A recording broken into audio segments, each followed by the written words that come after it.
You're listening to the Night Demon Network. Go to nightdemon.net/subscriber to unlock more exclusive content.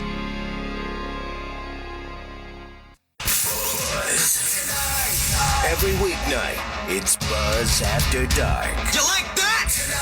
With Eric Steele. Hang out with me Monday through Friday from 7 to midnight for the Buzz After Dark. It's kind of like the Titanic, except instead of 3 hours to sink, it takes 5 hours.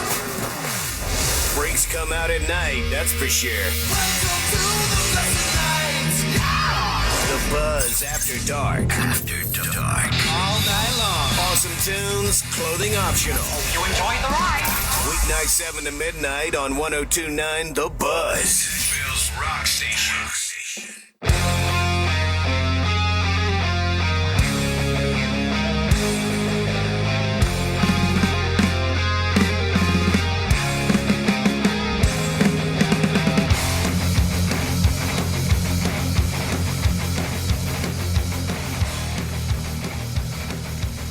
Hello and welcome to the Night Demon Heavy Metal Podcast. I'm your host, Nesbitt.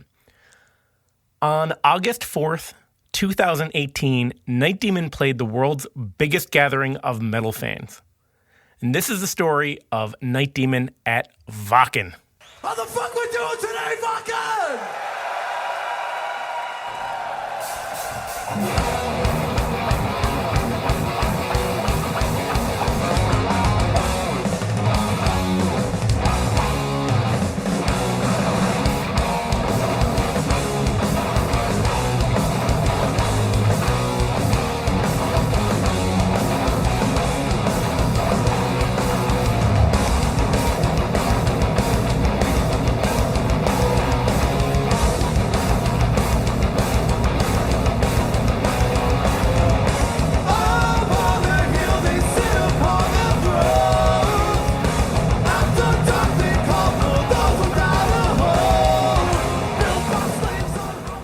On August 4th, 2018, Night Demon played the Wacken Open Air Festival in Germany. Now, in 2019, a 2 CD, 2 DVD box set of the festival came out called Live at Wacken 2018, 29 Years Louder Than Hell. So that box set contains audio and video of Night Demon's performance of Heavy Metal Heat from their 45-minute live set in front of 10,000 fans.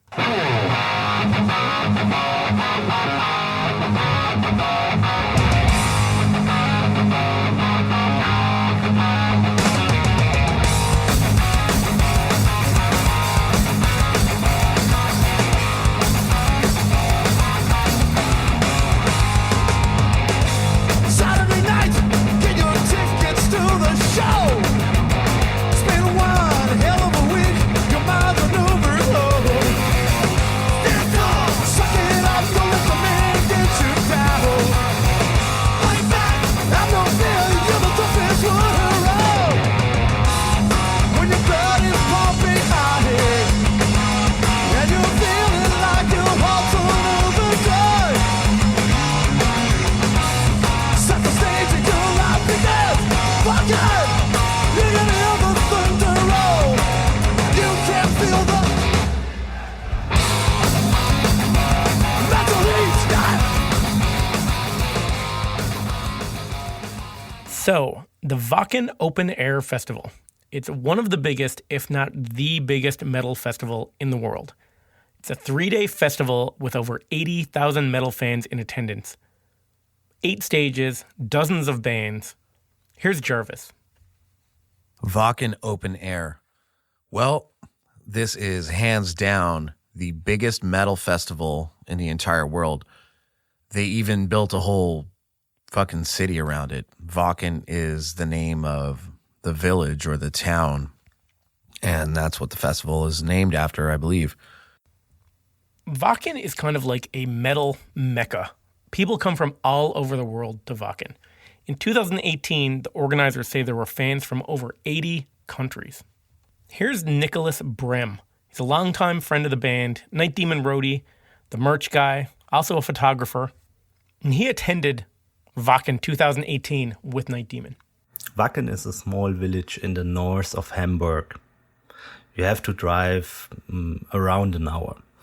And it's a really small village, all surrounded by green fields with cows on it, and they just have a few hundred people living there. But one time a year, Wacken is the heavy metal capital. I don't know how to say it different. They bring a whole city there. There are 100,000 people there. The area is so big, it's unbelievable. If you know the area without Wacken and with Wacken, that's pretty crazy. It's in the middle of nowhere. It feels like in the middle of nowhere. So for a few days every August, this tiny German town swells to become the capital city of heavy metal. Here's Marco Manderfeld, big-time German Night Demon fan. Wacken is, as you may or may not know, one of the, if not the most famous heavy metal festival in the world. They call it the Holy Ground because every heavy metal fan should try to visit it at least once in his lifetime. And they do. You can meet people from all over the world. Some of them travel from the other side of the globe just to reach this tiny village in northern Germany whose population rises from 1,200 to 100,000 people for the first weekend of August. I went there every year since 2011. This year, for obvious reasons, not.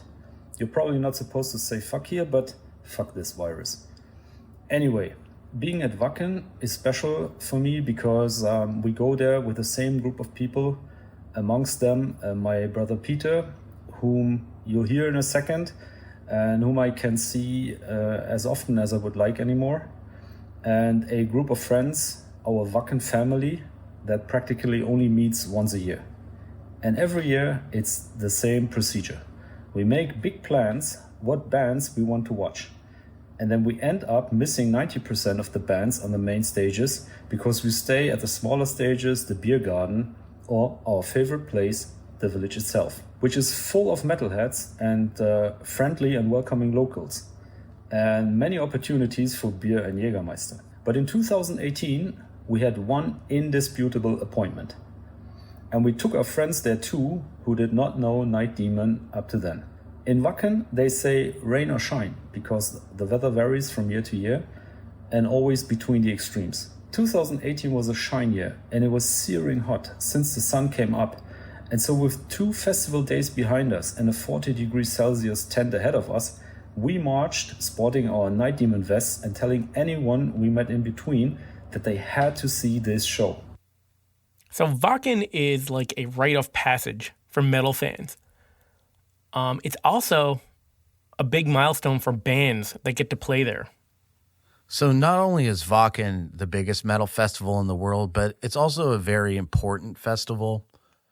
It's kind of a rite of passage for a lot of bands. Now, since the festival is so large and there's so many stages and it covers so much ground, they do have certain smaller areas of the festival where, there are, I don't want to say pay to play bands, but they have a foundation and they do things around the world where they'll do like a Wacken battle of the unsigned bands in every country, and those bands get to come and play.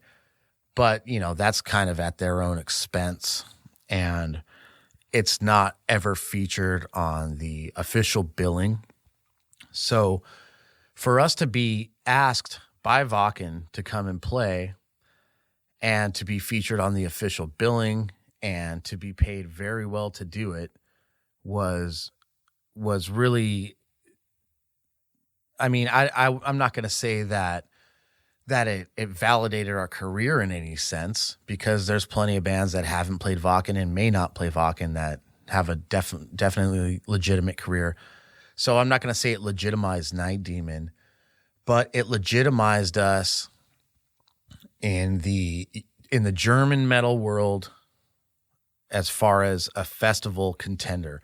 We were no longer looked at as just a small club band, new wave or British heavy metal influenced underground club band, or a mid-level band on a small festival. It really put us to another level I mean, just entering the press tent and doing a cycle of interviews with big magazines like Rock Hard and Metal Hammer. And, I mean, we had gotten a lot of coverage in those magazines before, but now it meant something a little bit different. And it was on a much higher level. Now, let's not forget that Night Demon is no stranger to playing festivals. But this one, Wacken, is on a whole new level. Here's Dusty. One of the most important festivals for metal in the world, in my opinion. And it's been that way since its inception. Some things stand the test of time, and this festival definitely does. If you're into heavy metal and you're in the heavy metal scene, your dream is to one day play this festival or to go attend it. There's a really great sense of camaraderie with the metal fans that go to this event.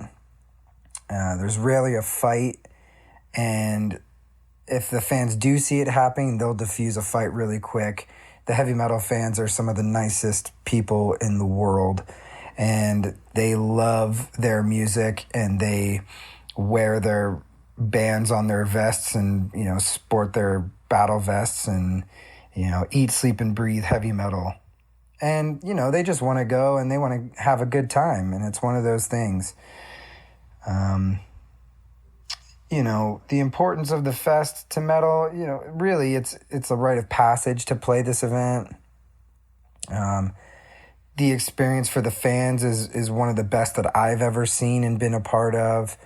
I'm hoping that post-pandemic that it can go back to normal and you can have these giant crowds and everybody just having fun, and, you know, everybody's drinking beers and you're having a good time, and there's so many smiles and people just being excited. And there's a lot of places to walk around, you know, big parking lot. You can walk freely. You know, you go to your beer garden, you can go get a, you know, sausage and, you know, whatever. So I just think that the importance of it, though, is keeping metal alive, bringing back certain things that people may not have ever been able to see. Like the year that we played, they did the big Halloween reunion, and they played forever. I think they did like, I don't know, it was like 2.5 hours or something. It was a long set. I got to see Judas Priest that year because we played with them, and that was really cool. I know it's not the original lineup or anything like that, but it was really, really awesome to see Judas Priest play that night. I'm a Steel Panther fan, being that I'm a hair metal glam guy. I love the fact that those guys go up there and just joke around. I do wish they would do less commentary in between their songs, because they could probably play like 5 more songs in their set, but they choose to make it a comedy act. So I had some fun with them. I remember hanging out with the Kiss and Dynamite guys, this like German kind of like pop metal band. And they're really cool guys, and we had played a festival with them in the past. And I watched the Steel Panther show with them. I think Jarvis made fun of me for that too. But they're really cool guys, and I had a blast. I mean, that whole day was just, you know, pinch me moment from the start.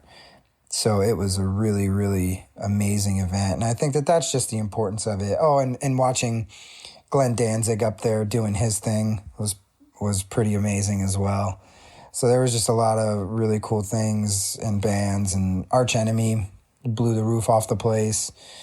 Really, really cool time. It just blew my mind, and that whole festival just seemed larger than life. The amount of people, how small the town is, the dedication to the event, the fact that it's one of the largest heavy metal fests in the world. It's just an impressive festival, and the whole experience of it is just insane when you go. So being asked to play Wacken, let's just say it's a pretty big deal. And it can be an important milestone in a band's career. Here's Armand. Basically like the mecca of heavy metal festivals in Germany, and I think most of Europe, really. It's probably the biggest heavy metal festival in all of Europe. 2 huge main stages in the open field. There's like 2 stages in the tent that holds about 10,000 people, which is the place that we played in. And I think there's another tent as well. So, I mean, it's just insane. Like, so yeah, it's pretty important to metal, you know? It's like, if you play Wacken, then you're on your way to something. If you headline Wacken, if you play the main stage, which that's our next step here. We got pretty close. Hey guys, Jarvis jumping in here. I want to tell you about Shadow Kingdom Records. Shadow Kingdom was the first domestic label to release Night Demon on CD. They put out the EP in 2013, and they also released the vinyl version of Live Darkness. Listen, you guys need to get your ass to the Shadow Kingdom Records store, okay? Right now, they're offering 10% off for all Night Demon Heavy Metal podcast listeners. Just go to the website, put in the code NIGHTDEMON10. That's Night Demon 10, all capital letters, Night Demon 10. No spaces. Put that promo code in upon checkout to get 10% off. Right now, guys, they have the Bloodstar 7-inch, which has sold over 1,500 copies, and these guys cannot hold on to it. So this next pressing, you want to get that before it goes out, okay? Also, it's SKR Compilation Volume 1. Guys, this is free on Bandcamp. They're giving it away for free. So not only are you going to go to ShadowKingdomRecords.com and put in the code, all capital letters, no spaces, Night Demon 10 upon checkout, you're also going to go to their Bandcamp site and get this compilation for free. You're going to hear tons of fantastic fucking heavy metal. If you love us, you're going to love this label. Check it out, ShadowKingdomRecords.com. Put in the promo code NIGHTDEMON10 and receive 10% off of your entire order. Do it.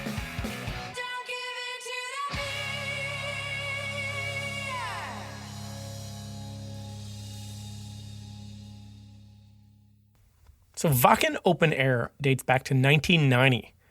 So it's been 30 years of Wacken Open Air Festival, and it's grown from an 800-person crowd, 2-day festival with all German bands, to the huge festival that it is today with dozens of bands and tens of thousands of people. Prior to that, we had never been. I had always watched the live stream videos and seen a lot of stuff, a lot of past performances at Wacken, and seen how over the years it's grown. I believe when they started 20 years prior to us playing, I mean, it was kind of, I mean, I'm not going to say small, but maybe a 5,000-10,000 person thing. And the year that we played, they sold 100,000 tickets to this thing. So it was extremely overwhelming, to say the least. Talking with fans that had been going to Wacken since day one, they were kind of a little like, oh, I don't really go to the festival anymore because, you know, it's kind of corporate and people that are there to see all these popular bands. It lost its underground flavor. It's too big now. Honestly, though, for me and playing heavy metal music, I love that appeal of it, that it is so big. But I can understand how people want to stay in that original atmosphere of it being a smaller event. But I just love the fact that it's a huge festival and there's so many people. It's just a huge sea. So this year, 2020, would have been the 30th year for Wacken, but it's rescheduled for 2021 because of the stupid pandemic. But Wacken 2021, Judas Priest, Venom, Slipknot, Doyle Wolfgang von Frankenstein from the Misfits. It's his band. Also playing German band The Other, who are also playing the heavy Hamburg Halloween 3 next year with Night Demon. Actually, there's a ton more bands. I'm not going to list them all. I think a lot of them aren't even announced yet. So fingers crossed, everything goes well. And we get festivals on the go again in 2021 for Wacken 2021. So in the summer of 2018, Night Demon had been touring Europe and playing multiple festivals in and around Germany, all in the lead up to this huge show. So the lead up to Wacken was pretty incredible, actually. We were in Europe in May. Basically, yeah, we were there for the Rock Hard Festival. in Gelsenkirchen, Germany, which is another amazing heavy metal hard rock festival that we've had the pleasure of playing twice. And I actually ended up playing guitar. We were there for the whole weekend, and I played 2 days in a row because I actually ended up playing with Sirith Ungol because their guitar player Greg couldn't make that trip because his mom had gotten really sick. And, you know, they were kind of thinking that she might not make it through the week, so he decided to stay home, and I ended up playing with them, which was fucking crazy and awesome, and that's a story for another episode. We had done Bang Your Head Festival, which is another fucking killer metal fest in Germany. The first year we played it, Twisted Sister headlined. That was a great year. Then Accept, I think that was in 2016. Then we played it again in 2018 in July, and Accept was the headliner. We played Bang Your Head in Germany. Then the next day we were at Devilstone in Lithuania. Really cool festival in the forest. It was kind of trippy. We weren't really sure what to expect. We'd never been to Lithuania before, but it went off great. Then we had almost 2 weeks off in Hamburg. We were supposed to write. We partied a lot more than we wrote, but we did work on what became Kill the Pain. That was really just like the inception of that song. I think we started with the intro while we were there, and then we kind of started to come up with the main riff. I know Armand and Jarvis worked quite a while on that. When we got back home, we turned it into what became Kill the Pain, but that was the inception of the song out there. We had a one-off in Kassel. The Kassel gig, I remember we had to wait for the Euro Cup soccer match to be over. Everyone was outside watching the soccer match, and there was no point to even starting the show until it was over. And then once the show was over, everybody came inside, and it got really, really hot. And it was probably one of the hottest shows I'd played to date. And I just remember kind of getting gassed at that one and really having to push through it. But it was a great show. We always have great shows in Kassel. That's a really, really great spot for us. And then we did a couple, a couple like club shows. Oh, we did a couple other festivals. Rock the Forest, another kind of festival in the forest, kind of near the area where they do the Rock 'em Ring Festival. That was a crazy day. We showed up and there was like this crazy, crazy storm that just came out of nowhere. And the festival almost didn't happen because of the rain, the downpour, and the wind. They had to like secure all the banners that were on the stage. And that thing almost didn't happen. I can't really remember, but I think that was a little weird and organized a little strangely. Everything was taken care of as far as like, you know, our writer and stuff like that. But that was an interesting night. They took care of us, and the show was really good. But it was a little weird organized-wise. You could tell they hadn't really done it much. Then we played the Free and Easy Fest. Free and Easy Festival at the Backstage in Munich. Yeah, that was not like an open air festival. It was a festival that took place in a couple different clubs. Oh, that was at the Backstage in Munich. That was a really fun show. We hung out with Municipal Waste afterwards, and Hatebreed played that show as well. What's cool about Backstage in Munich is they have a couple different stages and different little buildings all on this one piece of property. It's kind of like a rock and roll carnival, or like a heavy metal carnival, really. So that night was kind of blurry after the gig because I think some drinks were had for sure. But that was a really good show. We always have good shows at Backstage. People come out to see us quite a bit. And then we did a couple of club shows where we were headlining. And I remember those were really, really good. One of them was in Mannheim at the MS Connection Complex. It was our first time sold out in Germany. So that was a highlight of our career for sure. Really, really important gig for us that night. And the other one was in the Bastard Club in Osnabrück, Germany, which is a fucking... So here's the funny thing. The gig we played before Wacken was in a small fucking, basically like a basement venue that held maybe 150 people, tops. Sold out. It was awesome. Stage was like, 10 feet wide by 5 feet deep or something like that. You know what I mean? And then 3 days later, we're playing on one of the biggest stages we've ever played on in front of one of the biggest crowds, if not the biggest crowd we've ever played in front of. So I looked up the Bastard Club in Osnabrück, Germany. Capacity of 120 people. So Night Demon goes from playing to 120 people in a small club to playing to over 10,000 a few days later. So how does playing a huge festival compare to playing a regular Night Demon show? I mean, at a regular Night Demon show, you're playing for people that specifically bought a ticket to see Night Demon. Festival goers buy a festival ticket, and at Wacken, you can potentially see, a dozen metal bands. I think the fun part about playing festivals, the audience at festivals like this, is that we are the unknown. We are the new band. It's easy to play a fucking sold out show when everybody's there for you. It's like, okay, these people are pumped. They're going to get into it. Our job's easier, I think.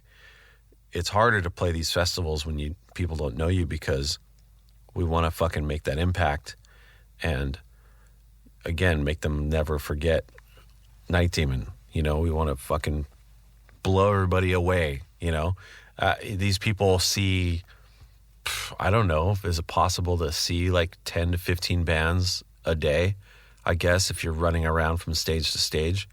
So we want to be that one that stuck out that day, in everybody's mind. I know that, that the thing is that there's a lot of people spread out between all the different stages, but, we still played in front of 10,000 people.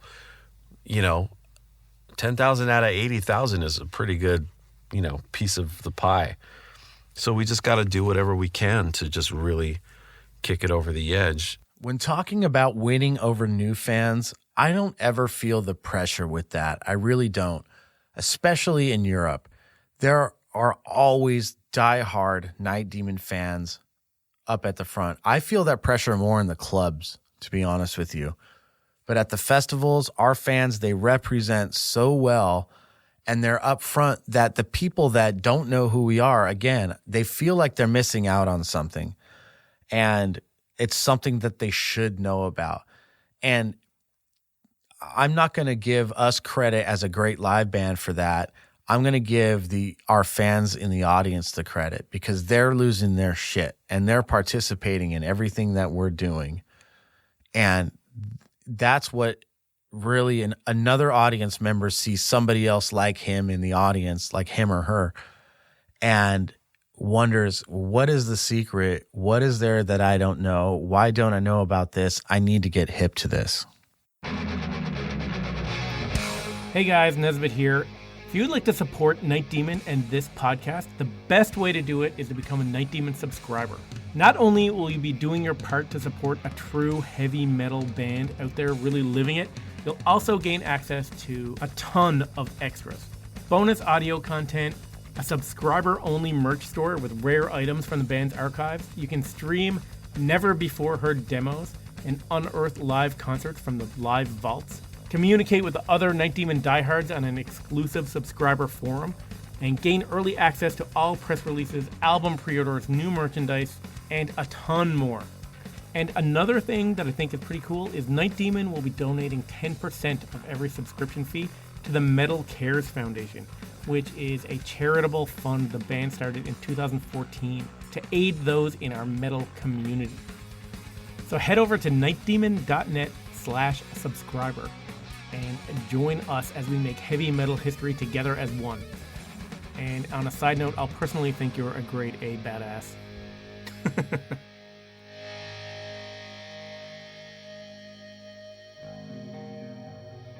So it really is a monumental event especially when you hear the details from a band's point of view. Night Demon actually entered the grounds the day before they played to check in backstage, and the logistics of just getting in and out, bringing in equipment and merch, it's really mind-blowing. When we ended up getting into the festival that day, we had to check in. It was so strange because we were so far away from the action, and we were just going down this never-ending road in kind of like in a forest. And I'm like, where the hell is this place? I mean, we're in. You know, it's the grounds are so huge and the directions are crazy, man. Like you can get lost there so easily. I remember we had to park the van like, I don't know, it was like a mile away or something like that to walk. It was fucking insane. And we could only bring it, you know, to behind the stage to load our gear in and out like, you know, an hour before we played or something like that. I remember they had a big ramp. And so we came up to this office and we had to get our credentials. And there was a line there too of, you know, staff and bands. And, you know, we got in the line and kind of got these, you know, usually you pick up your envelope or whatever that has your wristbands and passes. Well, they gave us like the biggest packet I've ever seen. And then we had to go up to this other office and get everything from window sticker parking passes for different days, multiple laminates, different wristbands, food tickets, drink tickets, maps, procedure rules. We had to confirm our catering rider and go over everything with them again. Talking about the merchandise area, which was super, super crazy because it's not like we're a normal show or even a normal festival where the merchandise is somewhat close to the stage. I mean, they have one merchandising area for all the bands and they sell the merch for you. But poor Nicholas, man, I mean, there's so many people at this thing. We really brought a lot of stuff and we wanted to stock up. And, where the merchandise area is, you can't really drive to it. So getting your merch in and out. And I know our friend Nicholas, who does merch for us, and he's an excellent photographer. He only does merch for us because he is such a good friend to us. I don't think he'd do it for many bands, even though he does. But he had to really just figure it all out when he gets there. Luckily, he speaks German, so he can, talk to people in Germany and get the logistics right as to how he's going to get the merch in and out, and just keeping an eye on that kind of stuff. He's really good at that for us. So thank God we have him, or else we'd be up Schitt's Creek. The Wacken staff is insane. I mean, it's like over 1,000 people, but there really wasn't anybody to help him out. So he just had a cart. Luckily, he had a cart where he can just put boxes on, but just navigating and trying to find everything here was it was such a mind fuck. I was really glad that we came in the day before to just hang out and see what was going on. So I remember the parking pass that they gave us that day was not like super legit. It wasn't like the artist parking pass because we weren't playing that day. So we had to park in some very, very far away field. And I remember I could hear Udo Dirkschneider from Accept. I could hear his set. He was doing some Accept songs. And you could hear him in the distance. And I was like, fuck, man, I really kind of wish I was there. So like, let's go catch his set. By the time we walked and found where everything was, he had been done. But yeah, it was really, really interesting going in there. And it was cool, just seeing a lot of the bands backstage and seeing a bunch of old friends and stuff. It was a good kind of precursor. There were some bands that we wanted to see that night that went on like at midnight or 2 a.m. And I remember we had to, I think me and Dustin really wanted to see Mr. Big, but we were not able to do that. Ghost played that night too, I think at like 3 a.m. There's no way we were going to stick around for that. We wanted to get well rested for the next day and be ready to come back and kick some ass. So I think we probably got home around 11 p.m. or 12 a.m. Back to Hamburg at our friend Claudia's house. Now, there's an interesting part of the story when it comes to Night Demon and Wacken that I don't want to skip over. It's the story of how Night Demon almost never made it into Wacken. There was an incident that could have potentially derailed Night Demon's appearance, and it involves German police, an overpacked van, and the smell of weed. My name is John Leonardo. I'm the guitar tech and driver for the band Night Demon. I've been working with them for the last 3 years or so. So as you can imagine, there's some stories, nice stories from the road. But man, Wacken was definitely one of the highlights of my story with the band. Okay, funny story. Coming into the festival, we were staying in Hamburg before that, of course, because Hamburg, it's pretty close to Wacken. It's not too far. And, you know, our great friend always lets us use her apartment when we're there. So, yeah, we've talked about Hamburg before and how it's become like our second home and all that. We went up to the festival just to kind of get our bearings and kind of get a lay of the land and see where everything was and check in. It's this whole thing. So I think it took us about 45 minutes to an hour to drive there. And we were drinking some beers in the van on the way there. And we were drinking this beer called Jever, which is spelled Jever. And it's a nice beer. It's a good beer. And our friends out there like it. And so we kind of got turned on to it. So anyway, on the drive in, because I'm sure we had partied the night before, so, you know, a little hair of the dog, whatever. We're cruising in, and, you know, you have to take these little, like, country roads to get to this place. So, of course, there's, like, cops, you know, kind of posted up everywhere. And, like, this is a part of Germany that's very strict on drugs, you know.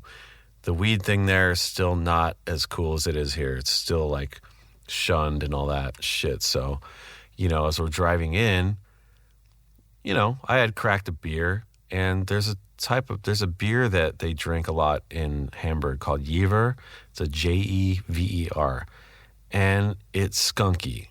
It smells like weed. You know, it's like, I think Heineken or Beck's is like that too. When you crack it open, it's like, man, who snapped a bowl, you know? And the van was smelling like weed, like straight up like weed. We got pulled over by the police on our way to the festival from Hamburg. So they you know, we have to stop just to kind of like, you know, check in or whatever. I don't know if it was like a checkpoint. I think it was a checkpoint thing. And they looked at us, and of course they wanted to pull us over. And they smell what to them smells like weed. I remember perfectly. We got pulled over, and the police officer was 100% convinced that it was gonna take us to jail, everyone. We had some friends with us, and some German friends, and also our roadie Nicholas Brem, who's very German. And he was kind of translating to us that, like, hey, these guys think we have drugs, and they smell weed. And I kind of was, you know, my sense of scent kind of became keen at that moment. And I was like, you know, it really does fucking smell like weed in here. The German police is a little bit different than, I think, the American police. They are really nice and polite, and but at a bigger festival like that, they have to search for drugs and alcohol while driving and things like that. Yeah, they stopped us, and they didn't see that we are a band playing there. And when the doors from our car opened, a lot of people came out, and they had some big guys with us. So just two police guys, and so they wanted to check the whole vehicle. Then they decided, the one of the policemen was like speaking in his headphones, like, "Hey, we need some more policemen here. Come over." And I was like, "Oh shit! They will open everything. We will stand here for 2 days until they checked everything in the tour van." And when we come to tricky situations, the most time I'm the guy who talk us out of the situation. And I start to talk to them and say, hey, we are just a band. We are playing here tomorrow. We just want to have some drinks here. We have our driver. The driver will drink nothing and everything is cool and don't worry. And in the same moment, again, the policeman came again and said, oh, I smell it. I smell it. And this cop is completely convinced that there's weed in the car. He's like, I smell it. I smell it. So everybody out of the car. And Nicholas is trying to explain to him, no, look, we're just drinking beers. Honestly. So he had to step out of the van, me included. The police had me like peeing in a goddamn cup in front of everyone to like as a test for drugs and alcohol because I was driving. Of course it was negative. And we had all our instruments, all the backline, all the merch in there. And it's not like you just can open the door and check everything. It's like it's like you have to unload everything. And we did our best to not let them do that. I was freaked out a little bit, to be honest, because if the cops think this, I mean, they're going to find a way to make it right for them. So we hadn't even played the festival. We haven't even been in yet. And the last thing we need is for the organizers of the festival or anybody there to think that we tried to bring drugs into the festival, which they did tell us ahead of time, like, hey, don't even try it. So, of course, we were abiding by those rules. But at this point, we're kind of at the mercy of the police here. After a while, we recognized it's always when we open a fresh bottle of beer, then we recognized, every time someone opened a new bottle of beer, the policeman said, I smell it again. So it was a really funny situation because we didn't stop drinking while they check us. So that was the whole story. So meanwhile, I'm still drinking my beer on the side of the road. And, they're fine with that, obviously. So anyway, we decided to use them after they were like cool and going to let us go. We decided to use them and make a little promo video for the festival. And that's something that you're going to see in the subscriber section. Basically us saying, hey, we're Night Demon. We're on our way to Wacken. And we just got checked out by the fuzz. And we're clean. We're clean and sober and ready to rock. Anyway, after a lot of back and forth, after a lot of discussion between Nicholas and the cop and them searching the van and, the guy calling for backup and all this stuff, we ended up resolving the issue. But for me, it was extremely frustrating because I wanted to be the one talking to him, but he really spoke no English, and I didn't know what Nicholas was saying to him. And Nicholas is a very carefree guy, and, I've dealt with law enforcement a lot, and I'm pretty confident in the way that I can get my point across without anybody going to jail. So anyway, they did resolve it, thankfully. And at that point, then I had to turn it into a spectacle. And I'm like, okay, so you put us through all this shit. Now you got to get on camera with us and tell the fans that, you thought we had drugs, but we're all clear and we're cool to play Wacken. And I thought that would be a cool, little social media promo the day before the show. They apologized, and the guys asked the police officer to do a little video for the festival, like a promo thing. So we would say in German, I'm here with the band Night Demon. They're tested and they're clean for the festival. Something like that. Something really cool in German. Yes or no? So you have to. He has to say it in German after we talk. Yeah. Perfect. Okay. Kannst du bitte, so after we talk, kannst du bitte auf Deutsch sagen, dass sie absolut klar sind, also dass sie keine Droge genommen haben und dass sie fit sind, um auf Wacken zu spielen? Ready? Okay. Also, filmst du schon? Ja, ich filme die ganze Zeit. Also nach Kontrolle sind jetzt alle wirklich fit und alle haben freiwillig mitgemacht. Wir haben das ganze Auto durchsucht, haben nichts gefunden. Die Jungs sind alle fit und cool. Night Demon here, ready to rock Wacken. We have the approval of the fuzz. We'll see you on Saturday. Clean and sober. Go ahead. Thanks, dude. And the thing about German cops, or just cops in Europe in general, it's not like here in the States. I mean, they're so relaxed when it comes to protocol.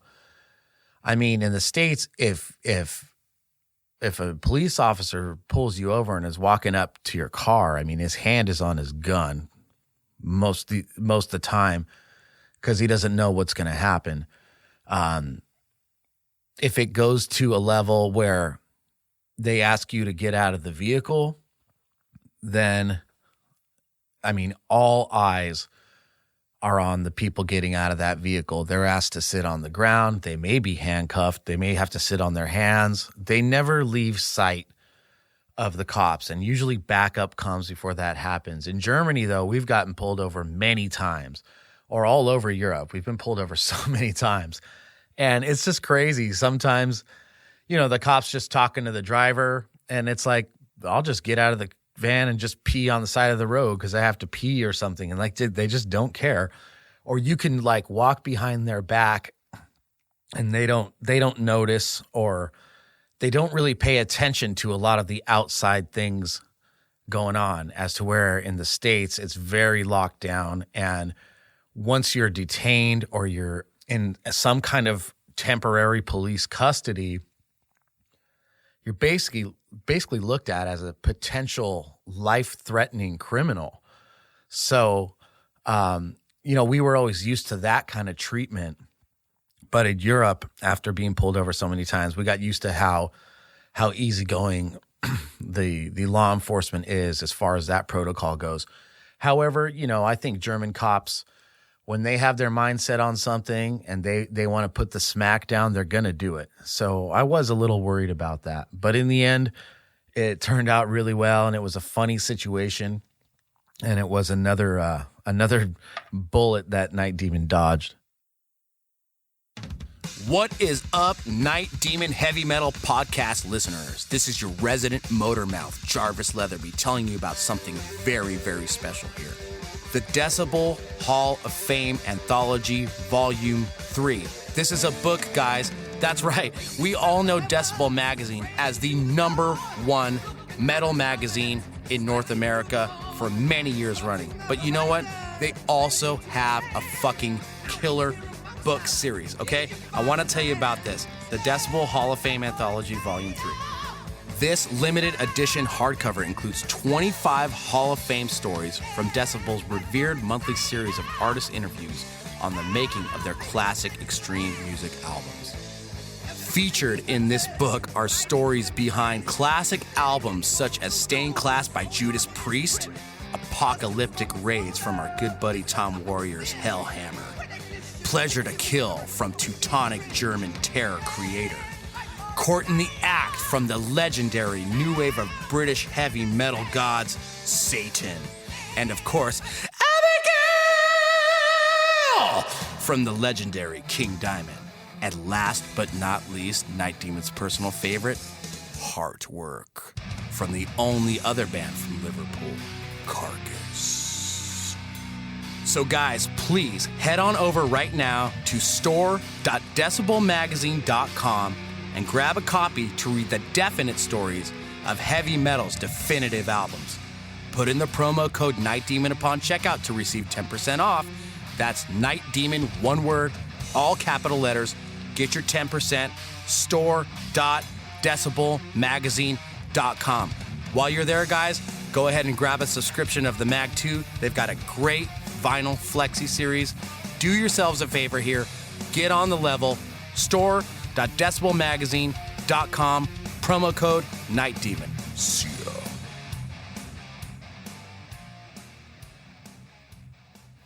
So Night Demon, with some help from their German-speaking friends, they managed to talk their way out of it. And not only that, they come out of it with a funny social media video to post while they're at it. That video is available in the subscriber section on nightdemon.net. So the guys get to the venue with their gear, ready to rock. And one thing I always wonder as a fan when I see these big festivals is what the backstage is like. But I remember I did try and get a little downtime backstage, but the backstage for us was not actually behind the stage. It was so far from where we were. They had a whole another field, another area set up where they had it gated around, and they had just kind of these small tents that you could kind of have your own room. And then they had like little refrigerators that were filled with drinks from our rider and some food in there. And then kind of like a buffet area for, the 10 or 20 bands in that specific backstage section. The backstage area at Wacken was really cool. They had their own, like the trailers and stuff that they give you to get ready and to cool down after the show. You only get X amount of time to have that trailer, and they put snacks and stuff in there and your waters and, a couple beers or whatever. It just gives us a chance to kind of get in there and get settled in. A lot of festivals, like they'll have trailers and they basically like rotate the bands. Unless you're the headliner, then you have a room there all day long. But most times, yeah, they'll have like, okay, Night Demon, you have got the backstage from, 3:30 to 6:30, and we play at 5 or something like that. So you have a couple of hours before the set and then like an hour or so after the set to wind down or do whatever, have your celebratory drinks and all that shit. Bigger festivals like that, though, I don't really spend a whole lot of time in like the backstage trailers that we get because I'm setting up my drums a lot of times and just being super picky about what I'm doing. But Wacken was cool because all the artists were all together in like a big courtyard area. And some of this stuff can just be so overwhelming. And at the end of the day, all you're really there to do is perform and play your music. So you got to try and get that out of your head. Sometimes I have a problem with that because I'm so worried about the logistics, even though we have such a great crew. And I know we're not perfect, but I just try and pay attention to as many small details as I can. But oftentimes you can just obsess over everything so much that you're just never going to have enough time to do everything. So you have to decide to have enough time to do the important things. And the cool thing about it, it's like when a band is done at Wacken, I mean, all the gear leaves the stage and a whole new set of gear comes on. And there's a lot of crew there, so we do it really quick. Their crew worked really well with ours, so that was pretty seamless. I felt pretty good about it. My nerves weren't through the roof until our intro tape came on.